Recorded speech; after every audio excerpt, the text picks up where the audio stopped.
Dragi moji gledatelji, u današnjoj emisiji ću vam govoriti o daleko najgorim namirnicama koje značajno pogoršavaju zdravlje mozga i direktno su povezani sa nastankom demencije. Demencija je u alarmantnom porastu u zadnjih 10 godina, a jedan od glavnih uzroka je upravo hrana koju vi jedete svaki dan. Možemo reći, mozak i živčani sustav predstavljaju najsloženiji i najosjetljiviji dio našega tijela. Nažalost, suvremeni čovjek sve ranije doživljava kognitivni pad, probleme sa pamćenjem i koncentracijom, što je dovelo do porasta slučajeva demencije. A jedan od glavnih čimbenika koji pridonosi ovom trendu je prehrana koju konzumiramo desetljećima. Još ću vam danas reći, u najvećem broju slučajeva vi idete desetke godina, a specijalno zadnje recimo 20 godina, mi znamo da gutamo, i to sve studije pokazuju, skoro 80.000 kemikalija koje su nama dostupne u namirnicama koje mi jedemo svaki dan. Glavni predstavnici će biti prvo transmasti. Transmasti, poznate i kao trans nezasićene masne kiseline, nalaze se u mnogim prerađenim namirnicama, poput pečenih proizvoda, pržene hrane i grickalica. Nastaju kada se tekuća biljna ulja djelomično hidrogeniziraju, pretvarajući ih u čvrste masti. Konzumacija transmasti povezana je sa povećanim rizikom od kardiovaskularnih bolesti, ali i s negativnim utjecajem na kognitivne funkcije. Studije pokazuju da prehrana bogata transmastima može dovesti do upale mozga, što može uzrokovati probleme sa pamćenjem, probleme sa koncentracijom i što je još bitnije za reći, povezano je sa nastankom nekog od oblika same demencije. Transmasti se praktično nalaze u nevjerojatnom broju namirnica, a jedni od glavnih prijestupnika koji morate voditi računa biti će apsolutno margarini, pržena hrana poput pomfrija ili pržene piletine ili druge vrste mesa, vrhnje za kuhanje, smrznuta hrana poput smrznute pice i gotova jela, pekarski proizvodi kao što su torte, kolačići, peciva, grickalice kao što su krekeri, čips i same kokice. I prva je vrsta namirnica koje ne smijete konzumirati ili u minimalnim koncentracijama su transmasti. Druga stvar je katastrofalna, a nazivaju se šećeri. Rafinirani prerađeni šećeri se nalaze praktično 80% namirnica. Svi itekako dobro znate zašto su one tamo, zato što vas čine ovisnikom o toj vrsti hrane, jako su jeftine i to je izvanredno za industrije koje zarađuju nenormalne novce na enormnom gutanju šećera svaki dan. Prehrana bogata šećerom može imati negativne učinke na fizičko i mentalno zdravlje, uključujući funkcije mozga. Konzumacija prekomjerne količine šećera može dovesti do upala i oštećenja hipokampusa, dijela mozga odgovornog za pamćenje i učenje.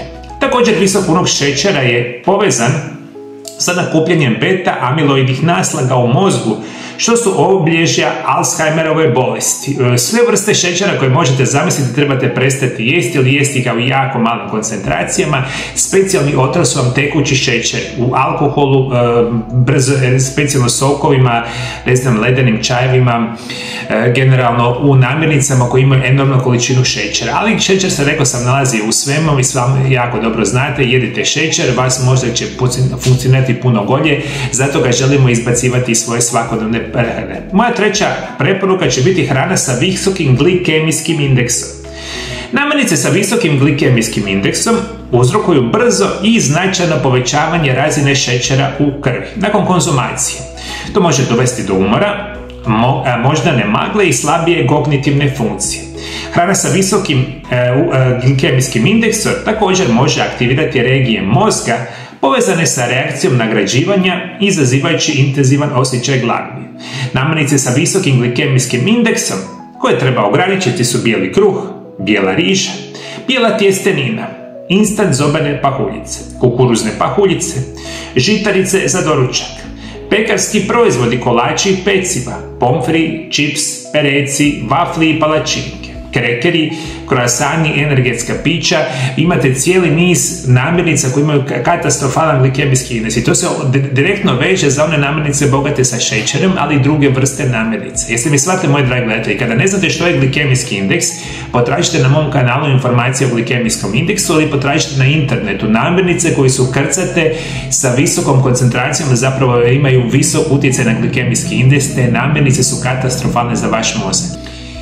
I ovo su moje informacije za danas, moji dragi gledatelji. Puno ostalih namirnica su jako loše za mozak. Međutim, kao što smo rekli, namirnice bogate sa transmastima, sa visokom udjelom šećera i namirnice sa visokim glikemijskim indeksom su katastrofalne za funkcioniranje vašega mozga i to želite zapravo izbjegavati. Puno više informacija, a na mom kanalu imate skoro 5000 videozapisa o nutricionizmu i prirodnim lijekovima. Potražite na mom kanalu kako se primjećuje demencija, kako se prirodno liječi i puno ovih informacija imate naravno na mome YouTube kanalu.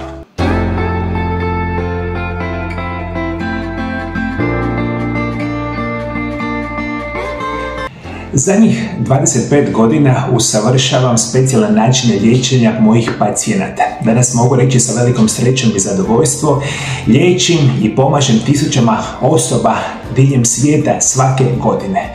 Moji programi prirodnih liječenja i nutricionizma su napravljeni na osnovu moga iskustva rada sa pacijentima i izučavanja. Isto tako koristimo specijalne medicinske metode u mojoj ordinaciji ukoliko je to potrebno. Ali svi vi, moji dragi gledatelji, koji imaju dosta bolesti, dosta vam je bolova, tegoba, dosta vam je lošeg načina života, dosta vam je korištenja kemijskih, sintetskih lijekova koje vas čine sve gorim, lošijima i da nikada se zapravo ne možete izliječiti. Nazovite Mario Lab centar iz Zagreba u Hrvatsku.